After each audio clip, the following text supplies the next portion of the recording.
Hello, everybody. My name is Alex, and welcome to the One to Pass podcast. Today, I'm joined by my guest. Hi, it's me, the guest. My name's Lon. You've probably seen me on Top Deck Heroes before, every so often.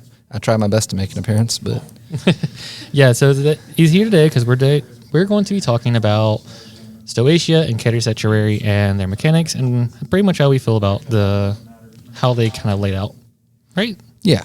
Yeah. So with that, cue an intro.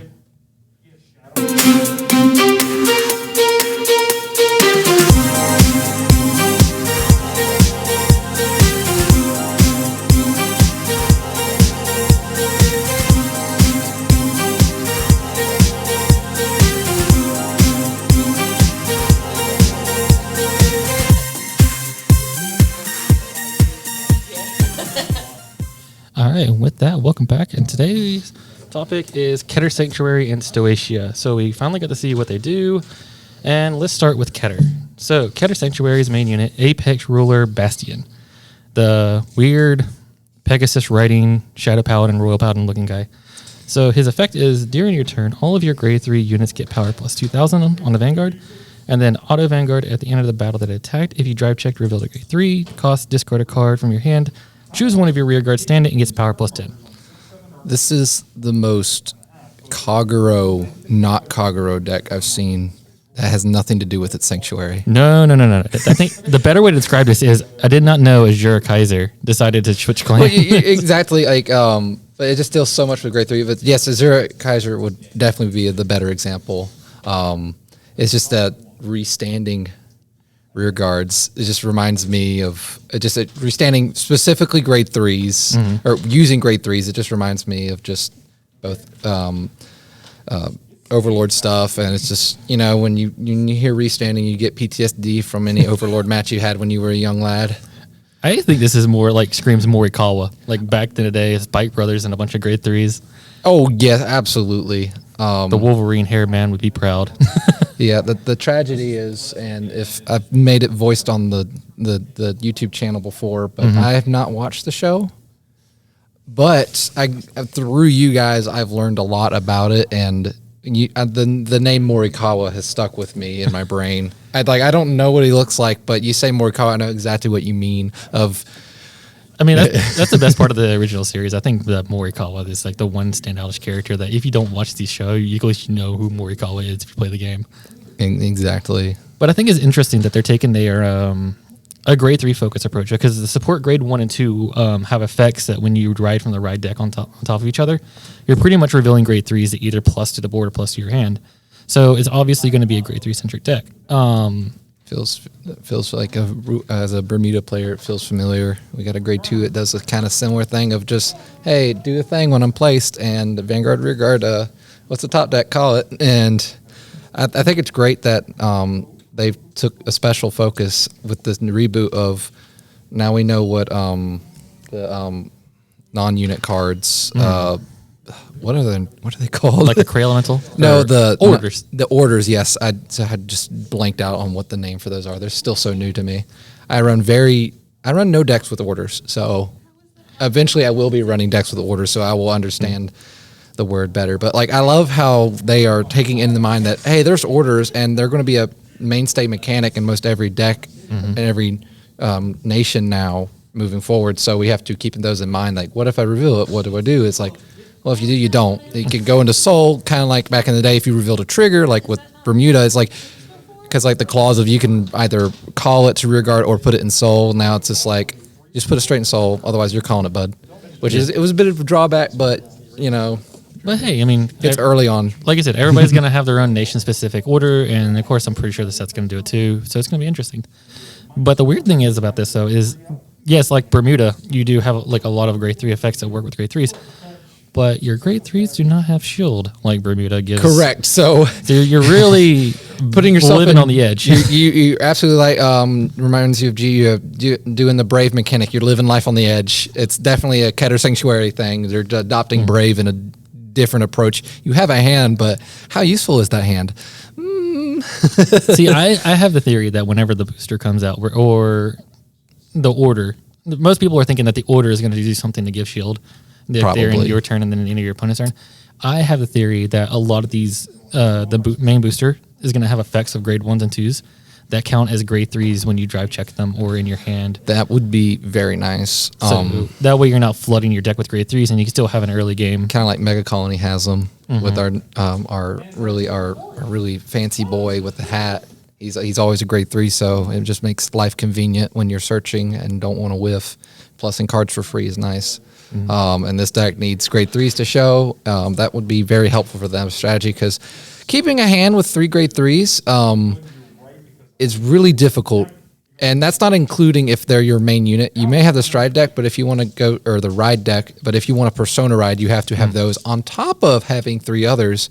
The sadness is if they don't get support like that for their grade 1s and 2s to be grade 3s, or their non-trigger grade 0s to be grade 3s, then they're going to suffer by having to run a excess amount of grade 3s and also having to ride. Your hand's nothing, and you're vulnerable to everything. Yeah, and especially if you're riding up to grade 3, because I think the grade 2s requires specifically 3 grade 3s in your hand to activate. That's rough.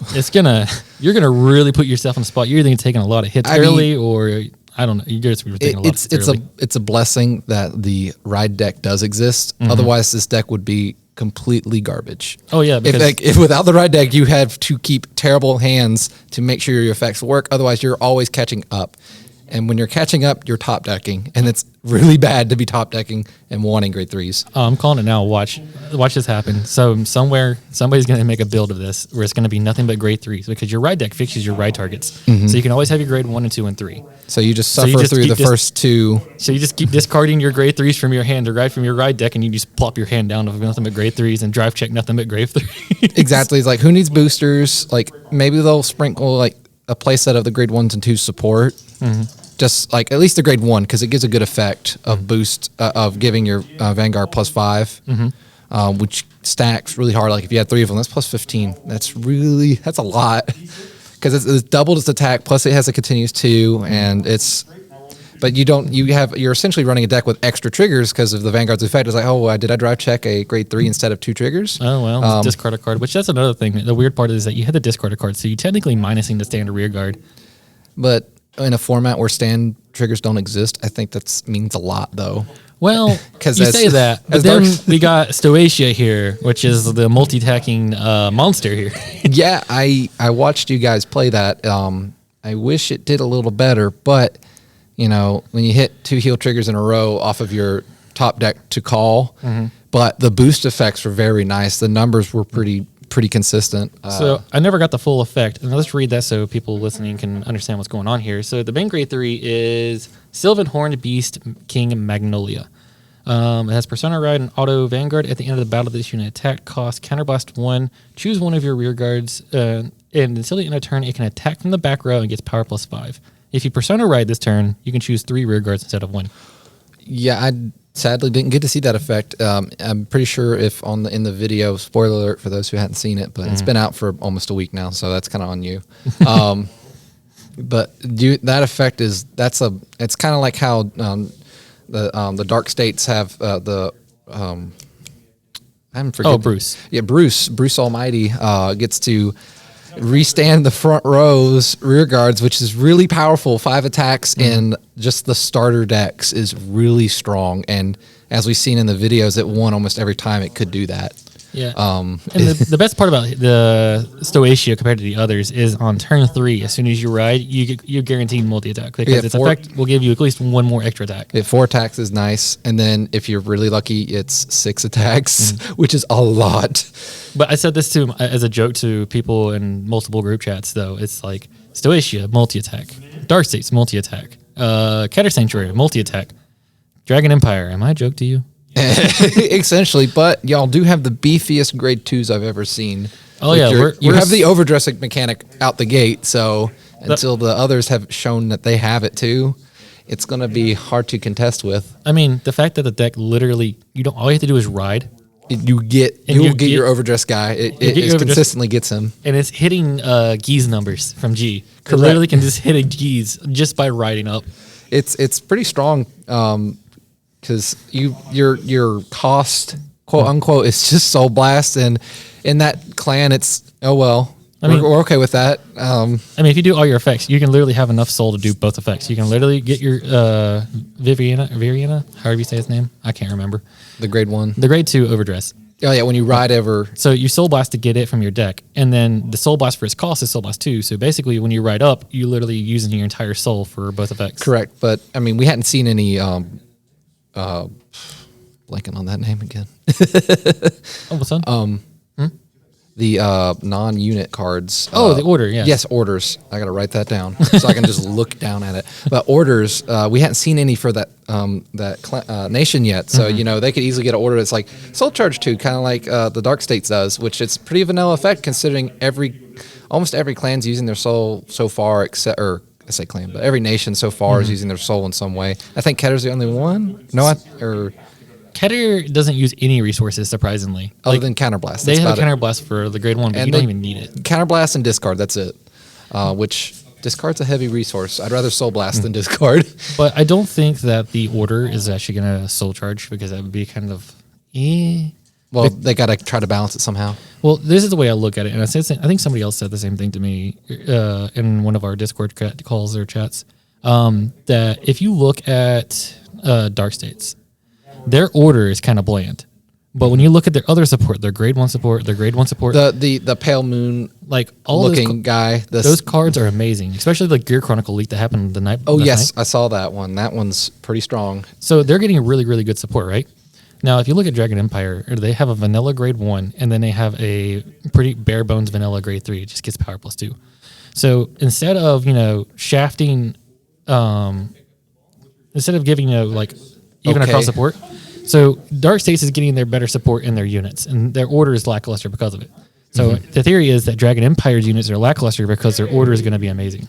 Well, you say the units are lackluster, but you have the overdressed unit, and then you have your main grade 3, which is the butts. Like, if you can consistently top deck him, persona ride him consistently, the numbers stack so hard. As I watched the video where you face against Keter Sanctuary, it was, you got the overdressed unit over 60. It was ridiculous. And in this early in to overdress, how do you guard against that? You need that special trigger to be able to do it.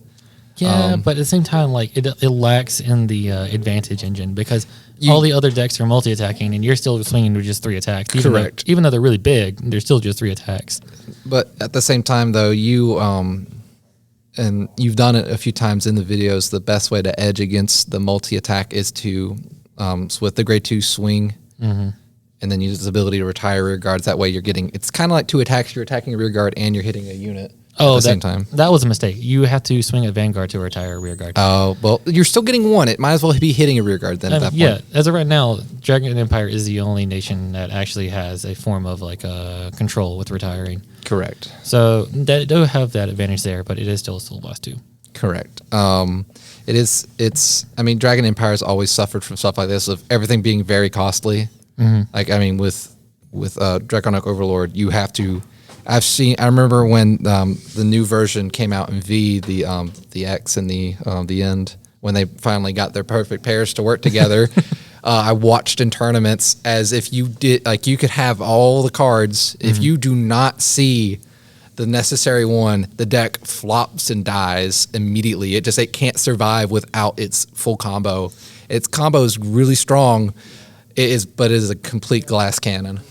Yeah, and sadly, we're probably going to see that a lot with these start decks. A lot of these decks are going to be glass cannons, like the Dark States guy. Yeah, he can. He was a glass cannon at first.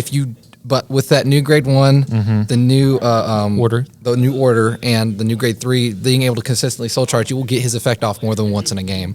Though at that point it becomes, if your opponent can keep successfully defensive triggering themselves, but at the same time, you do have the Dragon Nation Empire is the only nation so far to have their effect special one of a kind trigger with its full effect of restanding the Vanguard, which then you can use the Vanguard's effect again on attack to boost. I'm sorry, you meant Overlord the trigger, right? Yeah, Overlord the trigger. Yes, he has made it into overdress already in the form of a trigger. Thank goodness it's only at 1. It does add a even crazier level of luck to Vanguard than it already had with the trigger mechanics. Mm-hmm. It's just this extra little piece, and they were smart putting it at 1. Essentially, every deck now has 5 heal triggers. One's very conditional, but it is a heal trigger. If you've damaged it, it'll go out of the game. It doesn't go to damage zone, and you draw a card off of it. It says, I'm a draw trigger and a heal trigger. So I'm going to veer off a bit, but during the stream or whatever, we did get confirmed that we are going to have crit and heals with effects again. I didn't see the heal part. I did see the crit part, but now we're going to have effect heals, so that could change a lot of things. So that's going to be interesting. I think it's the makeup for the power loss since they dropped the defensive shield values. I'd hope so. I'm hoping that they're going to be worth giving, the effects to them for dropping the shield. So it'd be like a weird variant of kind of like when G, where you had the G guard. So this is just like, for a counter blast, give this an extra like double its shield. That'd be pretty interesting for like, or like a soul blast even. That's probably easier. Like 2 soul blasts, give it an extra plus whatever. We did see one that had a cost, and then we also saw one that had a power on it, or some form. It looked like power.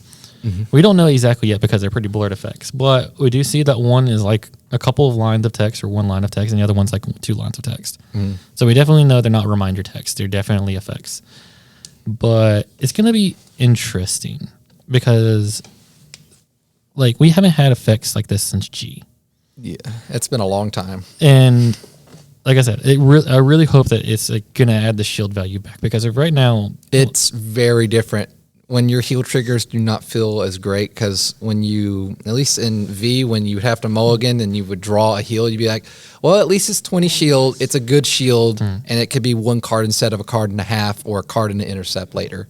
See, 1 card is worth more than 2. The heal doesn't bother me as much as it does the grade 0s and the grade 1s. That is very tough because I can't remember. It's been so long since G was the thing. Did grade 1s always have a 5k shield? I think they did. Back in the day for G. You're right. Yes, they did. But grade 0s still had 10k shield. That was like across the board. Vanilla grade 0s, like non-trigger grade 0s, would have 10k shield. Unless you're a draw trigger, which had 5, which is still the same. That is still the same, which, I guess that's fine. I mean, it wasn't. It was also the same in V too, wasn't it? No. Well, the draw triggers in V, yeah, they had 5k, but everything else had like 15 and then heals. That's still a smart design they kept in. I'm glad they didn't change that because draw triggers would have been stupid if they had a 10k shield because then they wouldn't be a bad trigger. Like bad trigger in the say of draw triggers are cool when you're at the advantage, but when you're at the disadvantage and you need every card you can get, just like especially if you mulligan and you get back draw triggers, you're like, well, this is the worst card ever. I'm saving this for PG fodder or discard fodder, because now you have to use it and a rear guard with intercept to make it a 10k shield at the minimum, which feels awful. Because anytime I play, because I'm mostly a Protect Clan player, anytime I'd see draw triggers, I like that in V we got draw trigger PGs. We were kind of spoiled with that for a bit. Now we might not see them again, which makes me sad because being able to play with both was nice and not have to sacrifice a grade 1 rear guard for a card that stays in your hand. I feel that we should probably get those back because that opened up design space. And as of right now, bringing in with nations, they're really adding in like a deck building aspect to the game now instead of just saying, all right, you're kind of stuck with this clan. Once you get to support, you're kind of forced to play that support unless you just kind of want to phase out because, this support's better. Your clan might have a sub-support later, and it's a cool flavor. Does it do well? I don't know. Probably not. Has it been 2 years? We'll give that sub-clan support again, but it's been so long between the two. I hope the format hasn't changed. Exactly. Or you might say, oh, cool, look, this deck's really, really good, and a month later the clan's dead. But no, now that they have the nation support, they can support everything evenly. And you can have staples within the nation more than likely that can help you, even if you won't like the themes of that nation. There's probably going to be a card or 2 in there that you're going to want to run just because it's generic enough to run really well. Kind of like right now, the number 1 only worded mechanic is Final Rush, which is all their cards are like, hey, if you're in Final Rush, you get a bonus effect, which is cool. But the thing is, at some point it's going to fade out. But he's such a good grade 3 though. At this point, it's like, even if the future happens, like getting 5 attacks on in the game, it's like the ceiling's already really high for Dark States, which makes it kind of concerns me as a DI player of just, I hope the ceiling doesn't shrink as we progress due to it just having such a good start. But going back to like earlier, I was talking about the set. You can have these staples, and you're going to want to run these staples. But if you're still locked into grade 1 PGs, That's 4 cards cut. That's 4 cards you're going to have to cut. And I still feel like draw PGs are essential to the game now because the fact that it opens up spaces for you to give you options for deck building. I mean, like we were seeing with the effect, they could bring crit sentinels back. They could. That'd be fine because that was pretty fair mechanic. I don't think it was overpowered because you had to choose. It was still a sentinel unit. I feel like if they do anything, they should definitely keep the defensive aspects of V era because defense in this game is like a godsend. Because that's what makes the game actually last a decent amount of time. Because I've noticed in the videos on the channel, they went from like, especially when I play, because I'm a little bit of a slow player, but at the same time, I play Protect Clans. That just makes the game naturally longer. So maybe Vanguard was wanting to make their games a little quicker, but at the same time, just normal triggers can save your skin and make you actually not feel like you just got crit sacked and oops, well, I lost to just pure aggro and I had no way to stop it. Oh, you mean like getting like on the opposite end of a over trigger? Yes, that's the feel bads. Like it's the worst. It was even worse, like the gameplay of me and Philip had the other day. And it's like I was playing against Dark States, and here at the overtrigger, I was like, cool, I perfect guard of the Vanguard. I was like, oh, well, I'll choose both rear guards to get the plus 10 exactly. 100 million. I was like, oh, well, I guess I didn't want to guard anyways. Okay. Exactly. That's what's crazy about that vanilla one, the Cray Elemental one. It's depending on what the others say, it could just be better for other decks. Like the Dark State one has to be really good. Otherwise, you might as well just keep playing the vanilla because restanding rear guards, man, why wouldn't you? Why wouldn't you? Because you like, oh, I'm just going to plus 1 million, and oh, look, they're restanding now. Woo! It's really, really strong. I mean, do you have any kind of psychic connections to guesstimate what the other nations' triggers will be? I think I have an idea for Stoicheia. The other ones I have no clue, especially with Brancate, because that one's just a weird anomaly because we don't know if we're getting lockback or not. Or shield break. Because it might be shield break just for the fact that, Dimension Police is in there and Die Kaiser did shield break. So I can understand and we didn't get any of it in V, so it's due first. It is due, but at the same time, do you really need shield break when you're already hitting 100 million? Yeah, correct. Shield break I think that would be too good. Shield, because now it's like you can't guard this attack with knowing I might have the trigger in deck. But I do think that Stoicheia is going to be similar to Dragon Empires, but instead of standing a Vanguard, it stands a rear guard. Probably it's like it'll stand more than one, like 2 rear guards restand. Yeah, or stand your board. I think that'd be too good. Or not your board, but stand all your rear guards. That's standing your board, buddy. Sorry, stand all your rear guards. Not your Vanguard, but stand your rear guards. But it fits flavor because it does fit flavor, but because I guess that's a good way to reward players who overextend their hand. Yeah. To put pressure on the board to make the nation work. But man, I tell you what, that's gonna be the really feel bads whenever you just swing with Vanguard first and you rip that and you're like after you've persona right too. It's like, all right, I get these 3 extra attackers and so attack.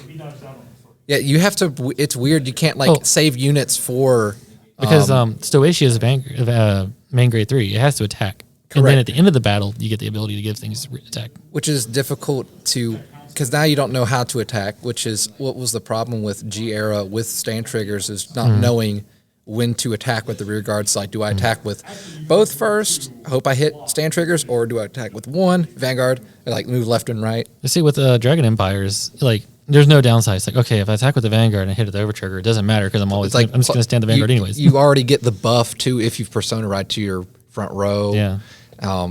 Plus his counterblast ability is really good. So like, there's no reason not to attack first with the Vanguard. You get the best of all worlds. Plus then you're like, all right, his defense triggers are really good, so I'm just going to knock out his rear guards. So you get a good advantage to that. Ooh, I will say this: I could see the over trigger making tokens.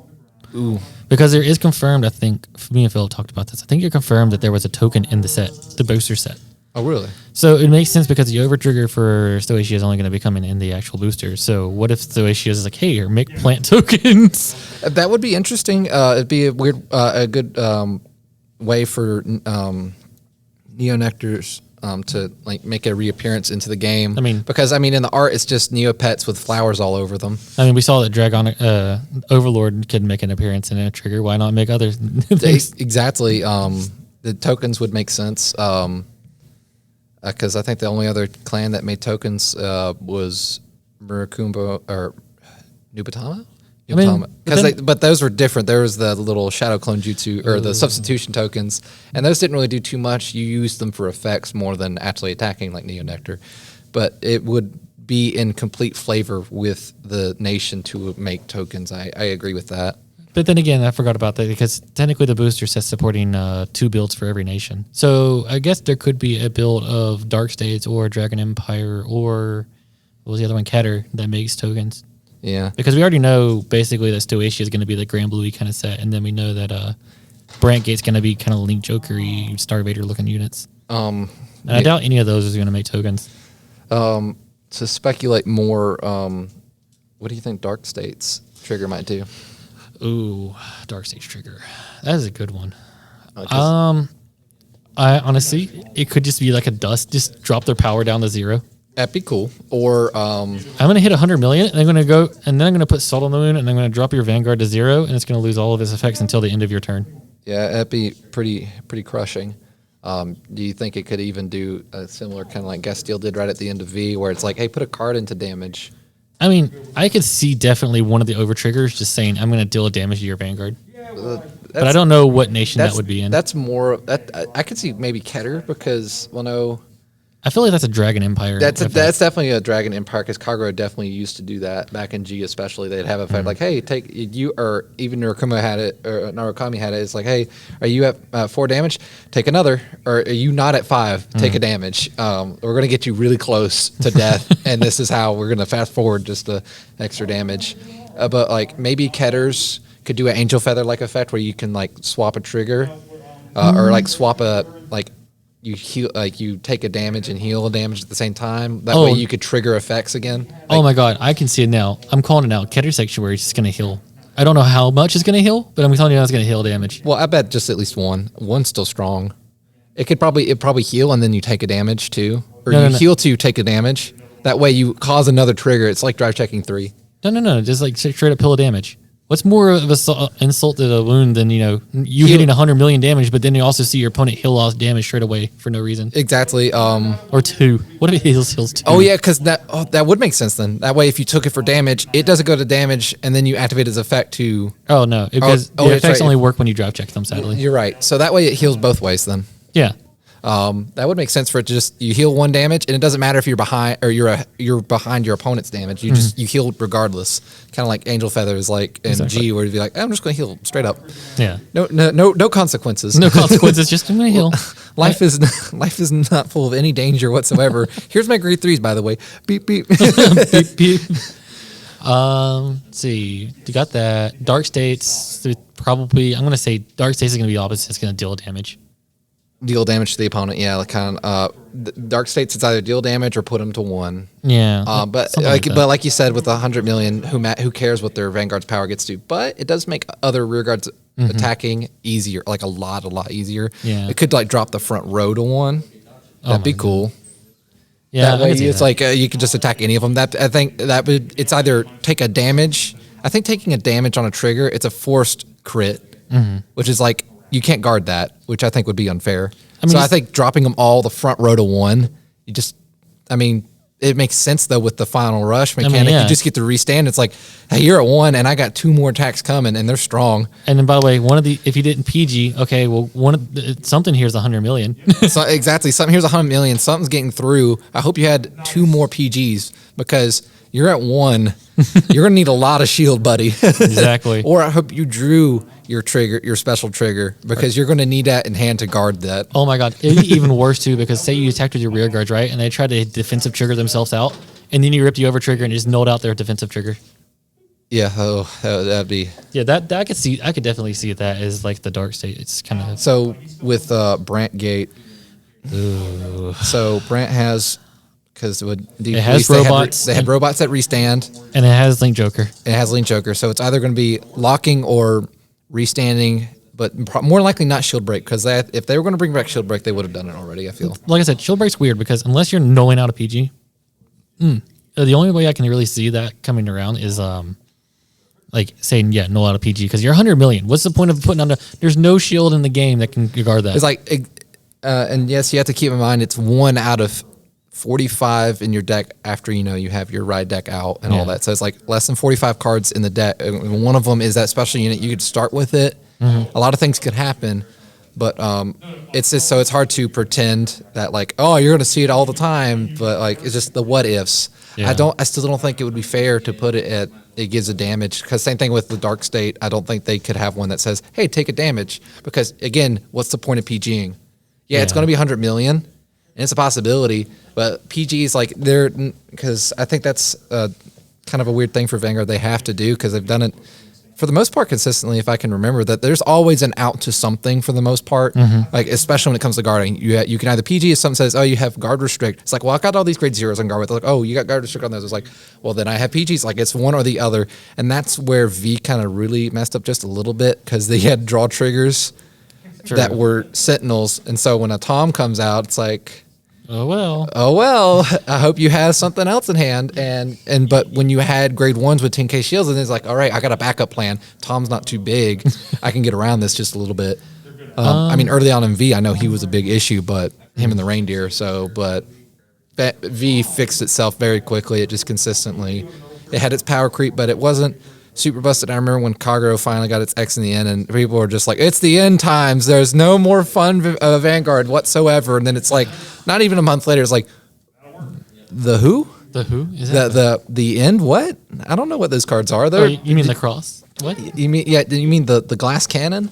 Because that is like kind of very, but I mean, obviously regional and tournament standings would say different, but this is from my regionals perspective, or my local area perspective, and just what we did through playtesting multiple times of just like, it whiffs hard.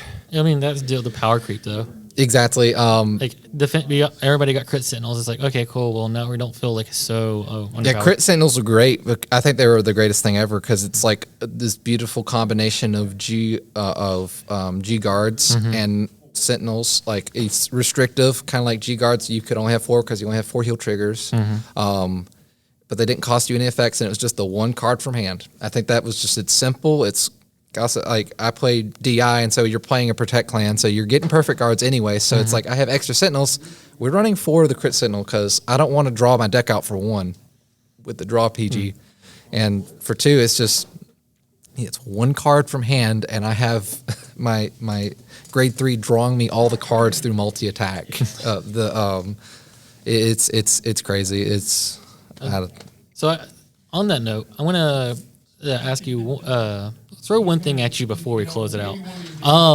So would you be happy if the secondary build is more of a DI build for the Dark States? Oh, well, yeah, absolutely. Like, I was already happy with the grade 1. It's like soul charging stuff. I'm like, he looks like a pale moon, but he's definitely doing a DI thing, and I love it. And it's on attack and on boost, or it's on attack, you do it, and if you rush, you do it again. And like, it's on attack and boost, so it works everywhere on the field. There's no bad spot for it to be on the board, which is great. Because we've already seen with the Dragon Empire, we've got Tachikaze aesthetic in there already. We got a Murakumo Nubatama aesthetic already in there. Dark State, we already got a Ger Chronicle and a Pale Moon aesthetic in there. So the idea of, okay, cool, it looks like Spike Brothers, but it might just be for this build, and another build in the set, it's going to be a different build. So it's not out of the question to have more of a Dark Regular style deck. But what would you figure it might do? Do you think it's going to be different from Final Rush? It's weird because Final Rush is so much Shahara right now, because it doesn't get the power buff of Cards and Soul. It's hard to say. I don't know, because I guess we'd have to think back to other famous grade 3s in DI, like because there's like Blade Wing, he gave extra critical. There was I forgot his name. Not Amon. I remember him from V, and I was so mad that Rufus could have a hard luck. It could be like a weird guard restrict mechanic, I feel, because that's definitely a DI thing. It's just, hey, you can't perfect guard for this attack because I've done these special hoops and I've jumped through them. And I think that'd be cool. Yeah. And it costs you some soul to do it. It's definitely going to play around with something like Soul. I think Final Rush is a good encompass of what Spike Brothers want to do. It's like, we want to do this one really cool big thing and push really hard and be very aggressive. And Final Rush kind of encompasses that for like a Spike Brothery kind of a mechanic. So it's going to be interesting if they kind of tend to do that with all the other aspects, and they get with more of a DI kind of or dark regular kind of aspect. Their effects could kind of lean toward their own abilities or something interacting with your soul or when you put things in the soul. Well, we could also, and I mean, more support for the whole guard restrict is because, gears. I mean, but then it come back to like what I was talking about earlier about staples. If that's the fact and they do revolve around the soul, then the order from the start decks are going to become a staple already just for the fact that the soul charges 2. Oh, absolutely. Like, and then you have to think about other formats like premium formats of where it's like, oh, you run for this card, so you can just turbo into Shahara, or you have to think even then with the G format attached to it as well as like, oh, we got our Castile Stride unit that's just copying everything, which is Shahara. It's just we have the best of all worlds. We just pray we don't deck out, but you're probably very, very dead due to all this power and just how quickly I was able to get this off on my first grade 3, first stride. It's all there consistently. Yeah. It beefs it up because like that was the one thing I hated about V reboot was seeing Dimensional Creeper. Loved the triple rare treatment. Hated the effect of you have to counterblast. Was it? Yeah, but you get the soul charge 3. Yeah, the other one was free. You soul blasted him. Soul charge 3. Yeah, I get the soul charge 2, but yes. You soul charge 2, yeah. The old one didn't recycle itself like the new one does, but you had to use a counterblast and this was before we had our Killer Tail to countercharge. We had that really bad combo with the grade 2 and grade 1. You had to like trick around to countercharge. Hey. It can't be as bad as Dantarian. Yeah, you're not wrong. But with that, I think we're going to close this episode here for the day. If you guys like this content, stay tuned for the channel to see more of this stuff. We're going to probably have video the next time. This time we're just going to do audio. This is an audio test. Yeah, basically 1, 2, an audio 3. test. But you get an idea of what this podcast is going to be like, and you're going to see more great things that come from this down the road. But with that, this is Alex. And I've been Lon. And we'll see you guys later.